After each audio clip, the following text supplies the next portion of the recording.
প্রাণী হয়েছেন তো মৃত্যুর স্বাদ গ্রহণ করতেই হবে, দ্বিতীয় কোনো অপশন। এই মৃত্যুর যন্ত্রণা কারো জন্য হয় বিষাদকর, কারো জন্য হয় নিয়ামতের ভরপুর,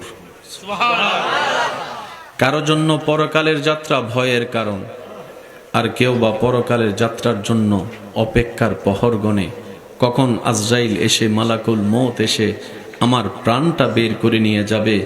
আত্মীয় স্বজন আমাকে গোসল করিয়ে সাদা কাপড়টা পরিয়ে আমাকে জানাজার পরে কবরের দিকে নিয়ে যাবে।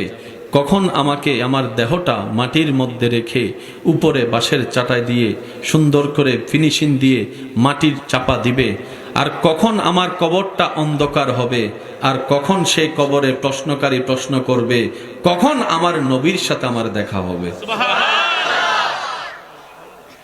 যার চিন্তা যেমন তার জীবন তেমন।